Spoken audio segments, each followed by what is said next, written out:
Canal Paz Social, produciendo escenarios de paz. Canal Paz Social, donde los protagonistas son los territorios.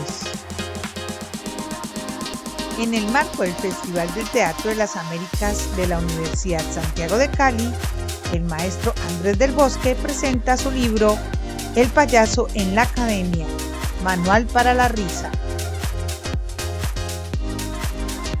Bueno, muy bien. Para cerrar, maestro Andrés del Bosque les va a anunciar un libro que él escribió, ¿vale? Y entonces, maestro del Bosque.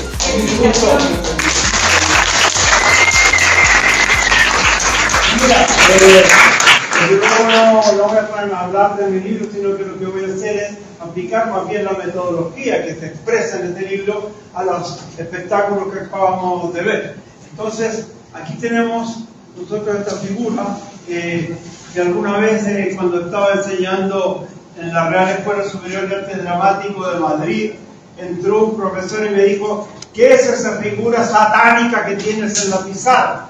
Bueno, esta figura satánica no es más que un enneagrama, el enneagrama que trae Gurdjieff, un buscador en busca del gnosis auton, esta historia del autoconocimiento, a Occidente desde Oriente. Y entonces tenemos nosotros aquí, que en esta categoría tenemos al mito. ¿Cuál es el mito en la obra que vimos, que no recuerdo el nombre del doctor? ¿El doctor? Balada infame. La obra se llama Balada infame. Balada de infame. ¿Cuál es el mito? El mito en Balada infame es la catábasis y la anábasis, es decir, un descenso a los infiernos, y luego una salida entre las telarañas en el sentido de la resurrección, lo que hace el fuego, la posibilidad de viajar al infierno como lo hace Orfeo tras Eurídice, como lo hace Dionisio tras su Perséfone para negociar con Hades. Es decir, allí hay un mito detrás de esto. ¿Cuál es el mito en la obra de la culebra? Bueno, pues el mito en la obra de la culebra, vamos a poner una obra que puede ser conocida para no enredarnos demasiado, pero conocemos El Mercader de Venecia. Es decir, esta obra El Mercader de Venecia de Shakespeare, El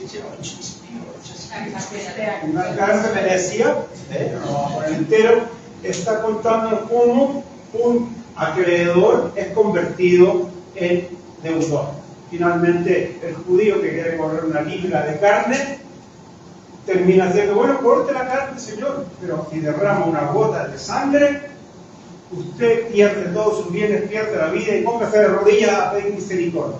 Esta es la historia que voy a contar yo, además, aprovechar para pasar la publicidad el viernes a las 7:30. El Mercader de Venecia, entonces, es como el viejo que es acreedor se convierte en el deudor del joven.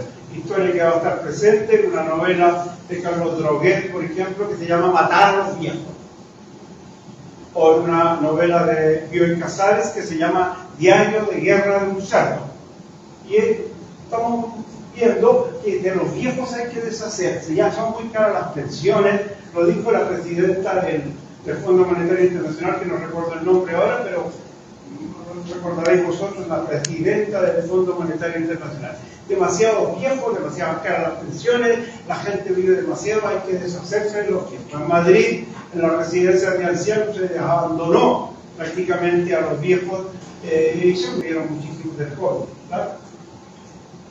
¿Qué importa? Los viejos. Este es un poco el mito que está presente allí.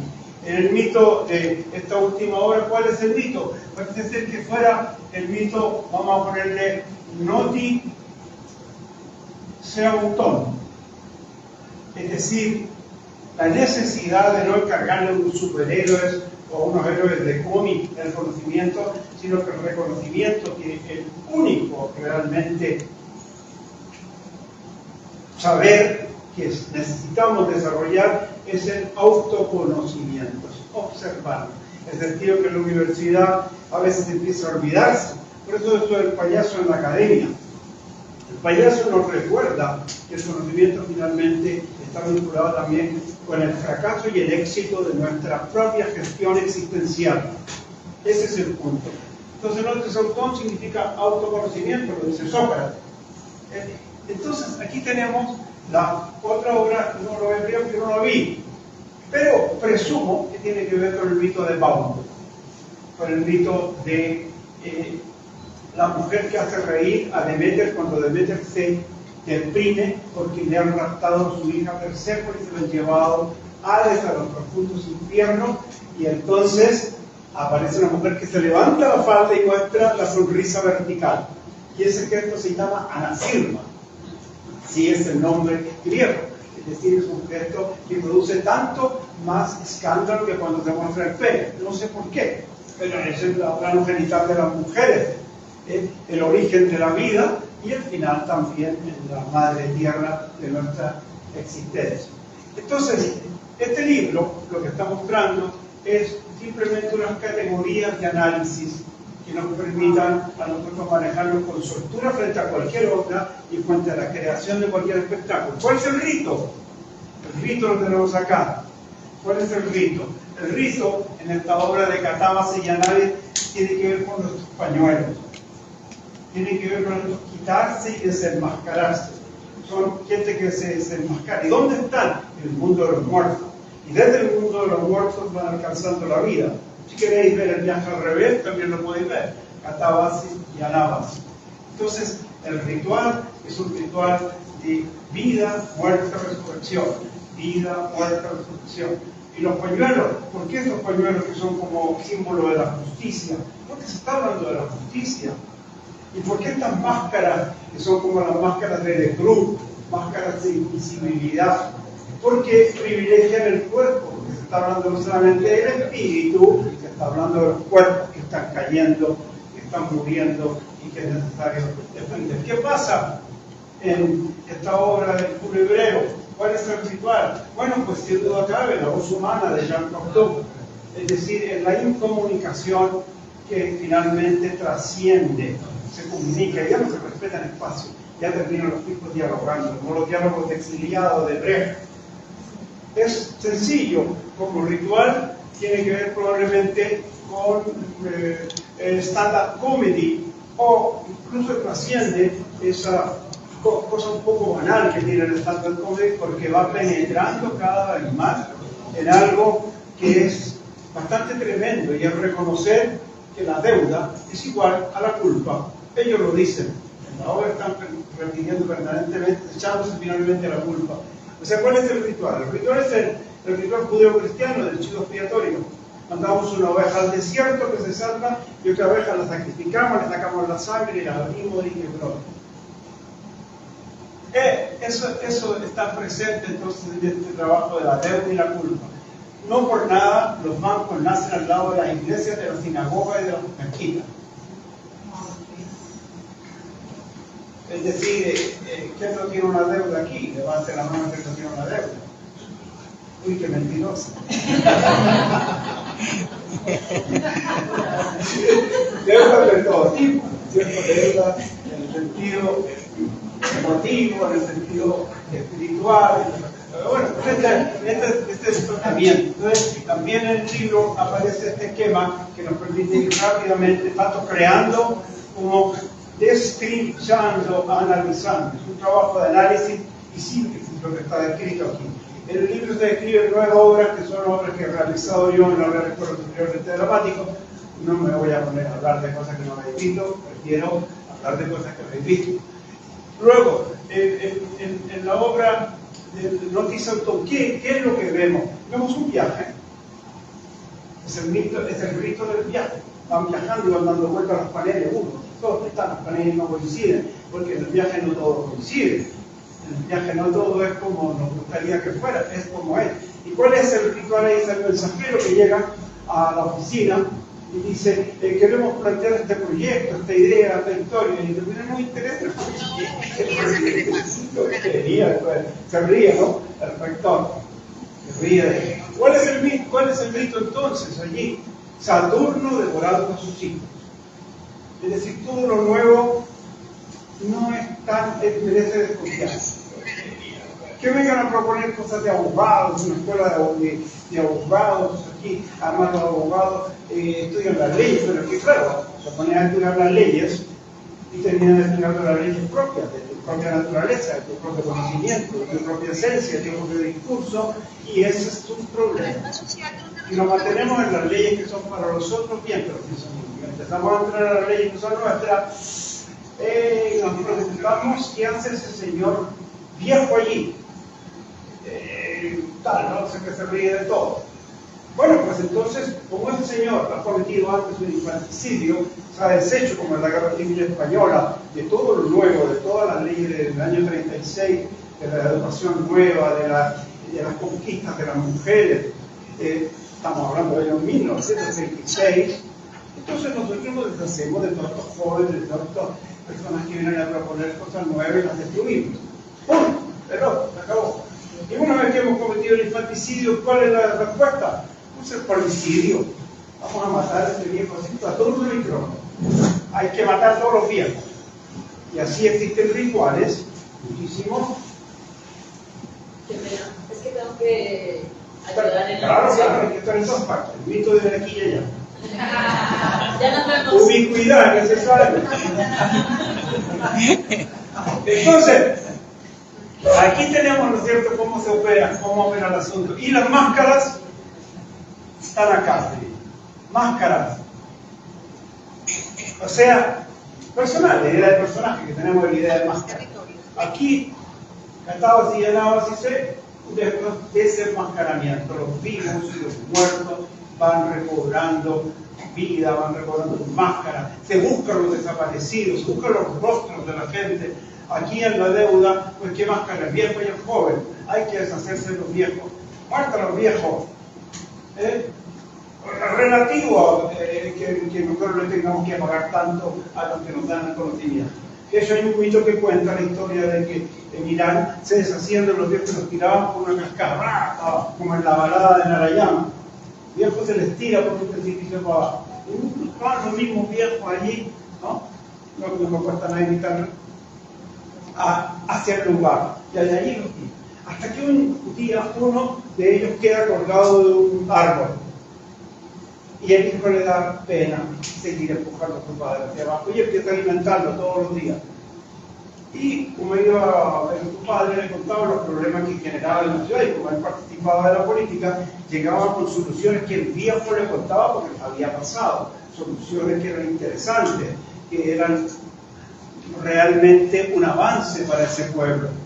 Bueno, y empiezan a preguntar, oye, ¿dónde sacas todo esta historia? Y al final él dice, es que me tocaba sacrificar a mi padre, no lo sacrifiqué, y empecé a preguntarle y a pedirle consejo. Y nosotros sabemos aquí, porque en nuestra Abya Yala, en nuestra América, lo sabemos muy bien, existe de alguna manera un culto al consejo de los sabios, a la sabiduría. Existe eso de una manera más natural. De tal modo que el rico se invierte, por lo tanto, y ya de viejo empiezan a escucharlo y ya. Bueno, pues ese es entonces eso que está ocurriendo con las máscaras. Y aquí, ¿qué ocurre con las máscaras? ¿Quiénes están? Bueno, pues esa pareja que va en busca de un espacio nuevo para su hijo, un espacio de conocimiento nuevo para su hijo. Y tenemos al viejo que se ríe de él, y tenemos al otro que lo trata como un déspota, un fanfarrón. Si nosotros habláramos de la comedia del arte, podríamos hablar directamente de máscara, de fanfarrón, eso que nos espera y tal. ¿Quién es el capitán de la comedia del arte? El viejo, ¿quién es el viejo que se ríe tan de buen humor y que se toca un poco los huevos con las cosas que le vienen? El viejo cantalone de la comedia del arte, amaro el conocimiento solamente para él. La parejita de padres que van buscando a su hijo, pues son los enamorados de la comedia del arte, que van en nombre del amor abriendo pasos por todas partes. De tal modo que yo creo que ya estoy en el tiempo razonable de callarme. Pero sí enunciar por lo menos que aquí existe una categoría que se llama vínculo, como nos hablaba, por ejemplo, tan interesantemente sobre los vínculos sindicales y la manera en que vivía con la sociedad, en las obras en la sociedad. Aquí están los sistemas interpretativos, donde vemos a los títeres en la otra obra como parte de un sistema interpretativo, movidos por el destino, los títeres. Acá vemos la estructura dramática, cómo empieza a contarse por la cola la historia de la catálogo y decir, están todos muertos, como la maestra Enrique Buenaventura, la maestra está muerta. Aquí está el contexto. Bueno, pues si uno se dedica a los estudiantes, no se dedica a la sociedad en general. Aquí tenemos a la categoría de espacio y tiempo. ¿Cómo es el espacio y cómo es el tiempo utilizado en la obra? Y aquí tenemos finalmente una categoría que sí me gustaría que memorizaran, porque es muy importante en la academia, la categoría de los agelantes. ¿Quiénes son los agelantes? Los agelantes es la confederación de los agelantes, los enemigos de la risa. Y esos no están afuera, no los busquéis afuera, están dentro de nosotros. El maestro Buenaventura le llama a la fuerza del público, es decir, no existe teatro si no hay amor, si no hay conflicto, si no hay una parte conflictiva. Hoy día, el teatro dramático dice lo único que no nos importa es el conflicto. No sé qué significará, pero es bueno reflexionarlo. Pero sí estemos atentos, la academia nace frente a la tumba de Platón. Allí nace el concepto y la idea de la academia. Por lo tanto, estemos siempre atentos en la academia a no ser absorbidos por ese principio de Thanatos, de la muerte, de la autoridad, y no demos la espalda, porque digamos, a lo que es la vida, eros, el amor, el conocimiento. Bueno, de esto trata el libro y los invito a comprarlo. Yo, por cierto, no voy a cambiar de tema porque me parece muy interesante la exposición que habéis hecho sobre los espectáculos y me voy a referir a ello. Voy a partir desde luego hablando desde lo que acabamos de conversar. Hay una sola obra que no vi, que es la obra de Caicedo. ¿Está aquí? No. Sí. Así, no la vi porque no pude, pero vi elementos de la improvisación y vi la primera obra también, Divino Pastor Góngora. Y entonces, en esto de la impro, una cosa que lo primero que hay que recalcar, tal vez, o recordar, más bien, recordar es mejor, volver a pasar por el corazón, que la impro está vinculada directamente con la comedia al improviso, es decir, con la comedia italiana, con la comedia del arte. La impro en realidad trabaja con patrones como los canovachos de la comedia del arte, trabaja con personajes fijos como las máscaras de la comedia del arte, trabaja con el gran invento que hace la comedia del arte precisamente en el momento de la explosión industrial, que consiste en hacer rápido las obras, porque hay que hacerlas rápido y ofrecerlas en el mundo de la corte y en la plaza pública rápidamente para ganar el sustento. Tiene que ver con la supervivencia. Bueno, pues es lo mismo que encontramos en la obra de El Mongólogo, que nos dice que no es un mongólogo, sino que tampoco es un monólogo, y es lo que llamaríamos un cómico de la legua. Cómico de la legua, ¿cierto? Es decir, y tiene una cosa que me gustaría que recordáramos a través de este poema de Nicanor Parra, que nos sitúa aquí, nos sitúa en el mito. ¿Cuál es el mito de esa obra, Divino Pastor Góngora? Voy a permitirme leer un poema porque es bonito el poema, es del poeta Nicanor Parra, premio Cervantes. El hombre imaginario vive en una mansión imaginaria, rodeado de árboles imaginarios, a la orilla de un río imaginario. De los muros que son imaginarios penden antiguos cuadros imaginarios irreparables, grietas imaginarias, que representan hechos imaginarios, ocurridos en mundos imaginarios, en lugares y tiempos imaginarios. Todas las tardes imaginarias sube las escaleras imaginarias y se asoma al balcón imaginario a mirar el paisaje imaginario que consiste en un valle imaginario circundado de cerros imaginarios. Sombras imaginarias vienen por el camino imaginario entonando canciones imaginarias y la muerte del sol imaginario. Y en las noches de luna imaginaria sueña con la mujer imaginaria que le brindó su amor imaginario, vuelve a sentir ese mismo dolor, ese mismo placer imaginario y vuelve a palpitar el corazón del hombre imaginario. Este es Nicanor Parra y nos muestra que en el principio fue el verbo. Es decir, que desde esa cárcel sale Divino Pastor Góngora a través del verbo, pero le agregamos el verbo esa acción. Ahí está el punto que nos interesa en la impro y que nos interesa en también esta obra. Y en la obra que no vi, me pareció escuchar que había en un momento dado que haber tomado en cuenta el criterio de la universidad porque no se podía salir desnudo, ¿no? Algo así, ¿no? Dijiste. Bueno, esto es muy del mundo de la académica. Yo hice, por ejemplo, una obra que se llamaba Magdalena por no estar, ya es uno de los capítulos del libro. Magdalena por no estar plantea la historia de una Magdalena que renuncia a casarse con Juan por irse tras Cristo. Esta es la historia. Entonces, ¿qué se habla en ese capítulo del libro? Se habla sobre la transgresión. Es decir, no hay comicidad, no hay risa posible si no hay una transgresión. Se presenta la norma, se presenta el white clown, el payaso ese elegante, blanco, y viene el Augusto Clown a hacer el fracaso, como tú decías, el error, que no es error, siempre es incluir nuevamente en la dinámica de la vida esta condición cómica. Entonces, ¿por qué? Porque tragedia y comedia tienen un origen común, es el origen del ditirambo. Entonces, así el primer capítulo del libro nos va a hablar sobre la risa y el autoritarismo. ¿Qué pasa? En 1929 hay un golpe de Estado en España. Es habitual en España los golpes de Estado. En el 36 ya sabéis que se instaló Franco durante 40 años. Pero en el 29 ya había un antecedente, Primo de Rivera. ¿Y qué hace Primo de Rivera cuando conoce alguna de las obras del gran maestro Ramón María del Valle Inclán? Lo pone preso, lo mete a la cárcel, como mete a la cárcel al juglar a Divino Pastor Góngora.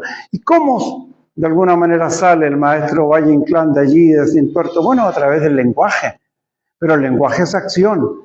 Y entonces crea esta obra. ¿Y qué es la obra? Está nuevamente aquí en la obra, La hija del capitán, que se llama, que toca el tema álgido del golpe de Estado, es un descuartizamiento.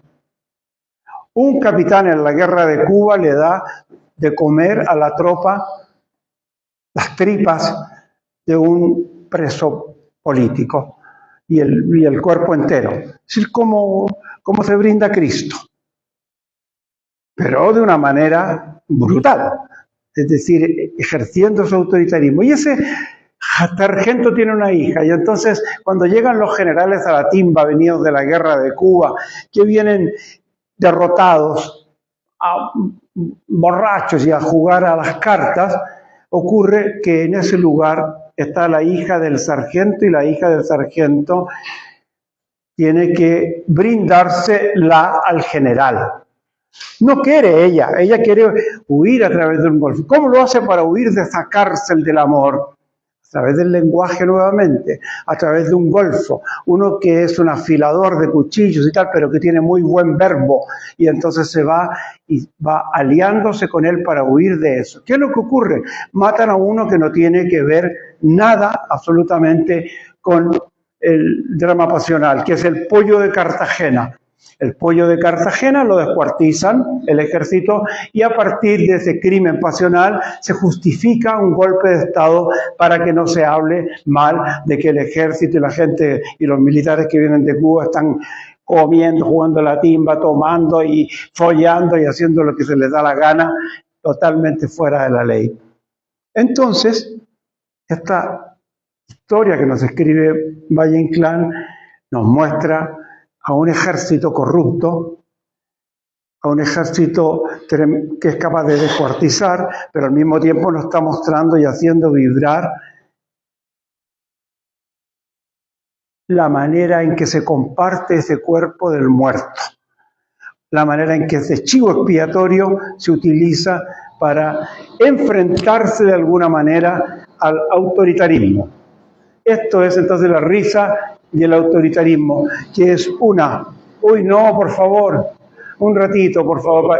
Es que soy sordo, entonces tú me pones eso, yo ya me vuelvo loco. Un ratico. No voy a extenderme demasiado.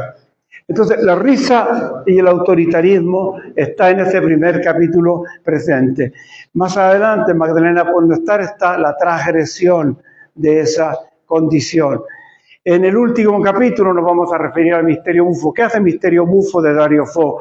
Lo que hace es releer toda la Biblia y todos los preceptos bíblicos desde otro punto de vista. Desde un punto de vista del joculatore. El joculatore es el juglar, similar al cómico de la legua, al que reinventa, y similar al origen también de cómo se nos cuenta el teatro griego.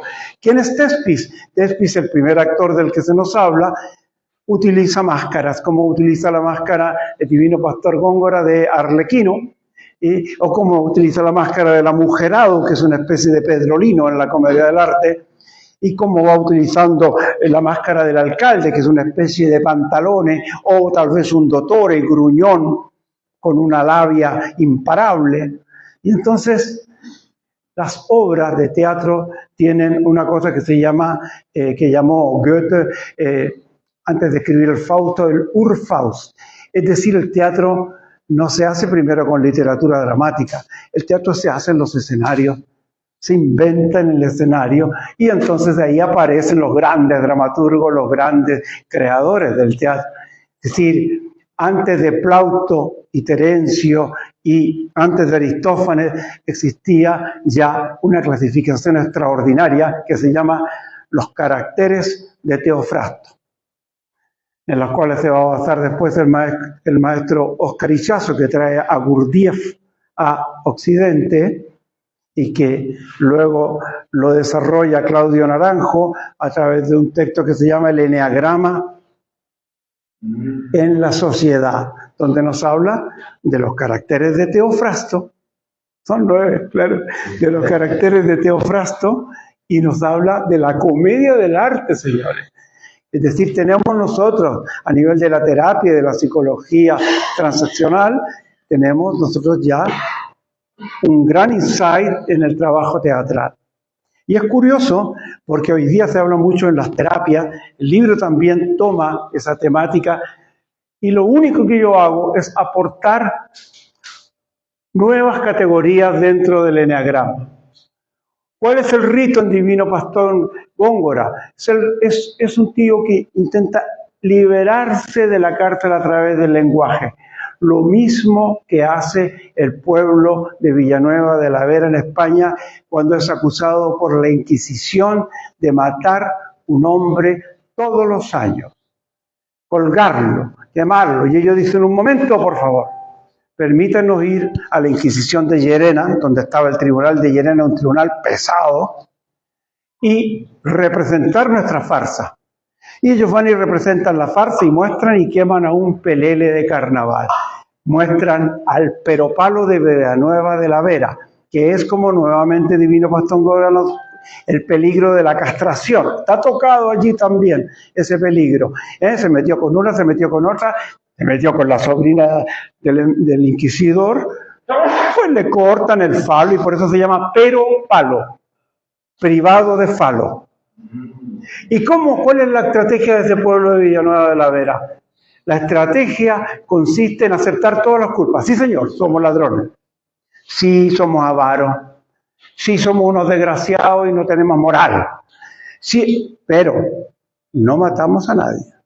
No asesinamos a nadie. Nosotros quemamos un pelele en carnaval. Tal como la Inquisición, cuando no puede coger a sus víctimas, lo que hace es quemarlos en efigie. Así que nosotros actuamos como ustedes, señores inquisidores. Quemamos en efigie un muñeco de carnaval. La Inquisición, indignada con esto porque se está viendo pillada, dice, no, es un pelele de carnaval, es un Judas.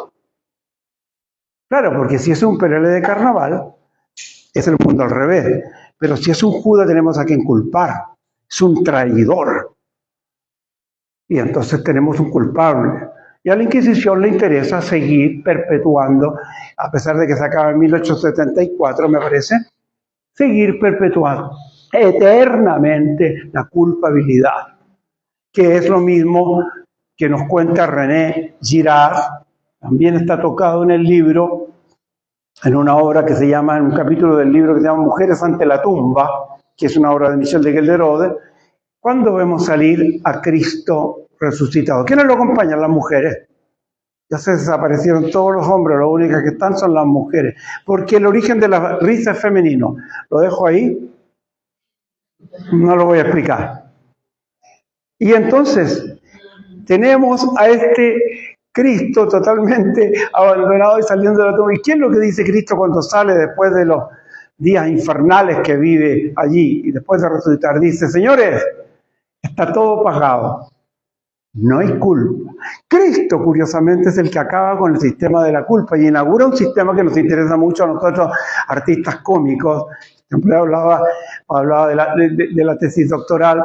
Yo también voy a hablar en el libro de la mía, que se llama En busca de la risa perdida, aportaciones del clown a la teatralidad. Esta es la tesis doctoral que de alguna manera se filtra en el libro. Y entonces Cristo dice: está todo pagado, pero la iglesia dice: no, señores, que va a estar pagado. Hay que pagar. Y ustedes son los culpables, ustedes mataron a Cristo. Tú mataste a Cristo. Culpable. O sea, tergiversan el lenguaje del maestro con el fin de que al lado de la iglesia nazcan, pues por tanto, los bancos. Nazca en el lado de la sinagoga, la banca privada y tal. Yo lo último que voy a hacer ahora es mostrarles unos trocitos de algunas de las obras que están en el libro, que además están en YouTube. Con eso ya termino y para que podamos conversar un poco sobre el asunto. Sí, no, o sea, el libro lo basas en obras, en textos, y a partir de ahí haces análisis de... El libro es, en realidad, un trabajo de campo realizado durante 7 años de mi trabajo en la Real Escuela Superior de Arte Dramático, en el cual monté 9 espectáculos. 9 espectáculos, aquí nuevamente situándolos en el eneagrama. Estos 9 espectáculos son el ejemplo que utiliza el autor para poder apearse en cada uno de los temas. La risa y el autoritarismo, primer capítulo; segundo capítulo, el hambre de reír; tercer capítulo, el carrusel de la risa. Se refiere a una obra latinoamericana en la cual hay todo el trabajo, digamos, hay un testimonio prácticamente documental del trabajo de explotación del trabajo infantil a nivel sexual, a nivel de todo tipo. Son 6 autores latinoamericanos coordinados por José Sanchís Sinisterra, entre ellas Cristina Yataje, entre ellas el autor ecuatoriano, tan conocido, estupendo, de la Edad de la Ciruela. ¿No lo conocéis ahora mismo? Bueno, yo también me olvidé. Entonces, luego viene Mujeres ante la tumba, luego viene Magdalena por no estar, esta obra Pelele, de la que acabo de hablar, el Peropalo de Villanueva de la Vera, y la obra de El misterio bufo de Dario Fo. Aristides Vargas. Lo digo Google. Aristides Vargas. ¿Qué encontraste? La ciruela. ¿Cómo se llama? Aristides Vargas. Aristides Vargas, el gran autor Aristides Vargas. Entonces, voy a mostrar un trocito, porque vosotros lo podéis buscar en internet, y además es lo que tiene este libro. Este libro, como se refiere a obras que no habéis visto, pues podéis verlas en internet y podéis ver pedazos de la obra en internet.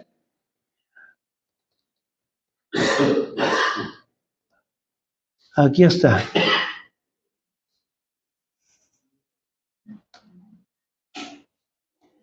Mientras tanto podemos, si tenéis alguna pregunta.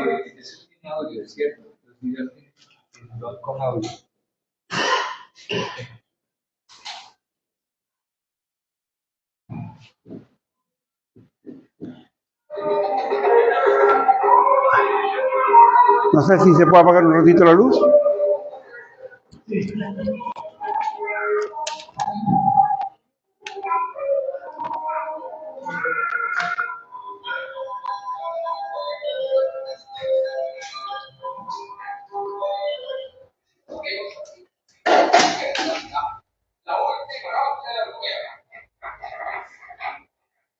el tap dance utilizado como el lenguaje de los militares ahí.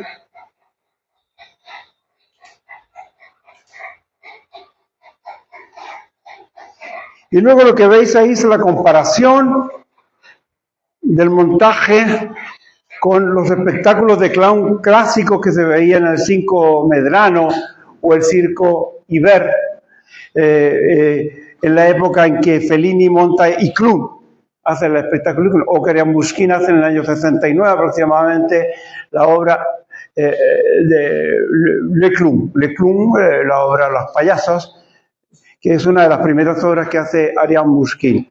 Entonces, ¿qué es lo que está planteando el libro como problemática? Está diciendo que en la academia, en las escuelas de teatro, en ninguna academia se omite a Dionisio. Ninguna academia dice, no, el teatro viene de Dionisio, desde luego. Pero en pocas academias se recuerda tres cosas que aquí la habéis mencionado. La mímesis, es decir, el trabajo de imitación y por lo tanto esa capacidad que tenemos de metamorfosearnos, de cambiar a través de los otros. La catarsis, es decir, la purificación de las emociones a través de la emoción. Y el trance, el vínculo con los que no están. El teatro es pura ausencia en el presente. Esto es la improvisación, lo sabe perfectamente. Ayer veíamos en la improvisación, en 30 segundos, un minuto, la técnica del control remoto, una niña que no quería comer más, y la madre un poco a que siente, sí, bueno, no le demos de comer más, y el marido, venga a traer comida, venga, sabemos un drama de bulimia allí, pero hecho en un minuto, sino un drama de una sociedad caníbal. Sí, porque esa niña, por favor, no me den de comer más. Todo el mundo riendo, ja, y la niña rogando prácticamente, no me den de comer más, que no puedo. Pues los Hopis y los Sunnis le llaman a ese tipo de canibalismo, le llaman huético, que es el canibalismo mismo con el que llega Colón aquí, descubriendo América y expandiendo el genocidio y diciendo qué gente más amable, qué salvajes más maravillosos, qué gente que nos regala oro. Vamos, unos seres humanos magníficos, podemos esclavizarlos, tu majestad. Y son palabras, no me las sé de memoria, pero son las palabras del libro de Colón para expandir el genocidio. Veamos otro trocito y yo creo que es suficiente para que hablamos preguntas y que conversemos un poco. A propósito precisamente de esto de la comida. El banquete del hambre.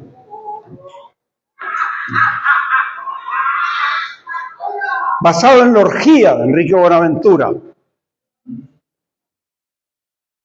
Muchos la conocerán. La vieja, los mendigos, el obispo.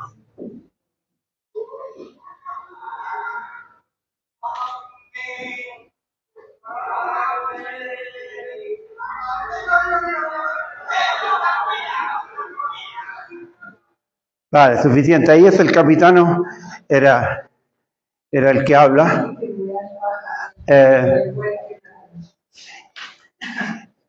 Y afortunadamente salió allí, este es el capítulo 2 de la orgía. Yo no es que pasé por Cali así poco, yo estuve 6 años formándome con el maestro Enrique Bonaventura en el Teatro Experimental de Cali, en la época de Helio Fernández, de Dalino Tenorio, de Aida Fernández, de Liberata, de Gladys Garcés, de Diego Vélez, es decir, en una época muy potente del Teatro Experimental de Cali, y en la que viajábamos para allá y para acá, y el maestro me mandó a mí a enseñar el método de creación colectiva cuando yo llevaba 1 año en el teatro, anda a enseñar el método. Que el maestro decía, yo enseño lo que no sé, pero que estoy investigando. La investigación es la clave, lo sabéis, vosotros lo sabéis, la gente en el equipo que trabajan en la improvisación con patrones, porque es que no trabajan los improvisadores, trabajan mucho, son jazzistas, Tiene la conciencia del jazz, es decir, del manejo de los patrones. Y entonces, pues bueno, podemos hablar ya, ¿no? Ya está bien ya de yo parar la cháchara y conversemos un poquito sobre las inquietudes del libro y pues el libro está ahí a vuestra disposición. Ojalá que lo llevarais. Yo sí tengo una pregunta y pues tiene que ver también con lo que han expresado acá los actores. Yo soy también de la Universidad del Valle y pues muy apasionada seguidora de mis compañeros actores. Cuando yo trabajaba en el observatorio sismológico, realizaba prensa, entonces tenía que pasar siempre por donde ensayaban y siempre la misma escena. Yo decía, Dios mío, yo quise ser actriz, pero es un sacrificio muy grande. Y lo otro que yo noté mucho es que el actor tiene que cuidarse mucho su cuerpo, ¿sí? A diferencia de mucha gente que cree que el actor se queda agarrando o trasnochado, no sé qué. Por el contrario, ¿no? Al otro día tienen que tener unas obras de arte, unas obras de teatro. Y además, con lo que tú dices en tu libro, que noté mucho en tus palabras y en el libro, que hablas el cuerpo es mío, pero también hablas sobre la mujer. Entonces yo quisiera que nos contaras un poco más a los que no sabemos tanto de teatro, esa conexión con el cuerpo y ese, digamos, que esta sociedad como tan pervertida, que tiene el cuerpo dentro de un sistema de perversión, y cómo los actores pueden trabajar de esta manera tan natural y también mostrar de verdad que ser actor no solamente es sacrificios, no quiero decirlo como hay los sacrificados, sino que lo hacen felizmente con muchos esfuerzos y con mucha disciplina, que es lo que yo quiero resaltar de su profesión. Entonces, te dejo una palabra. Mira, voy a partir de un punto de vista que a lo mejor puede parecer sorprendente, pero que se llama anafirma. ¿Qué es el anafirma? El anafirma aparece en un cuadro que se llama La Perretta, que es, cuenta un mito. Llega Satanás y viene a cobrar cuentas al pueblo, un demonio, más que Satanás, un demonio un poco malintencionado. ¿Y sabes tú quién lo logra alejar de todo eso? Perretta. Perretta es la esposa. ¿Y cómo lo hace? A través de la anafirma. ¿Qué es la anafirma? Se levanta las faldas y le muestra el sexo femenino. ¿Es esto casual? ¿Es un capricho? ¿Es un escándalo porque sí? No. Es lo mismo que hace Baubo cuando se encuentra a Deméter, diosa de los cereales, totalmente deprimida. Deméter ha perdido a su hija Perséfone. Perséfone ha sido raptada por Hades a los profundos avernos o submundo. Hay que negociar con Hades porque Hades es tan hermano de Zeus como Deméter o como Dionisio. Mandan a Dionisio a negociar con Hades. Pero Deméter está deprimida.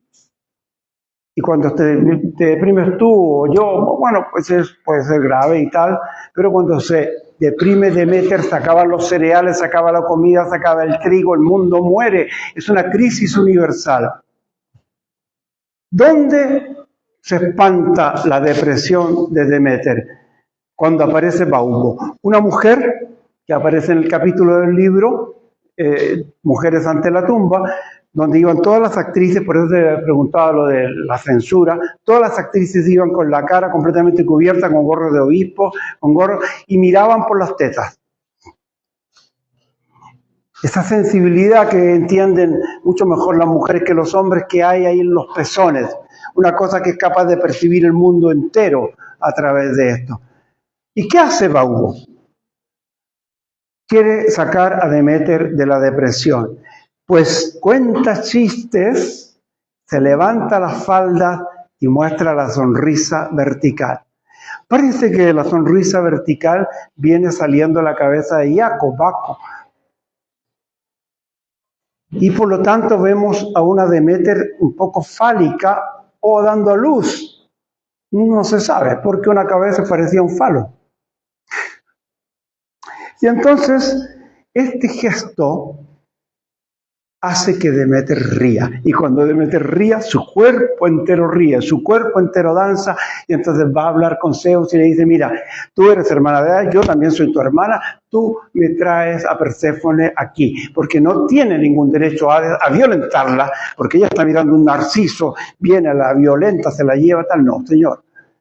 Ya dice que ¿cómo negociamos? Mandemos a Dionisio. Dionisio es bueno para negociar y tal. Mandan a Dionisio, negocian entonces con Hades y finalmente logran 6 meses sobre la tierra Perséfone y 6 meses con Hades, porque es un mito agrícola, es un mito que tiene que ver con la semilla y que tiene que ver con el florecimiento de la vida. ¿Qué tiene que ver eso con el cuerpo y con mi cuerpo en mío? Pues todo tiene que ver, porque lo que se produce no se produce aquí en la mente, se produce en una revulsión que es una revulsión cómica. El cuerpo, había un médico ayer por aquí, libera oxitocinas, libera dopamina, libera una serie de hormonas que finalmente son claves en el trabajo actoral. Lo veíamos ahí en el trabajo lindo de Ana Coreta, nuestra amiga peruana, cómo ella va transformando su cuerpo y cómo su cuerpo va liberando distintas hormonas y conectan con la risa nuestra y con ese estado anímico en el que nos encontramos. Pues eso es, el cuerpo está presente y por eso hablamos del origen femenino de la risa. Y ya me está... Canal Paz Social, produciendo escenarios de paz. Canal Paz Social, donde los protagonistas son los territorios.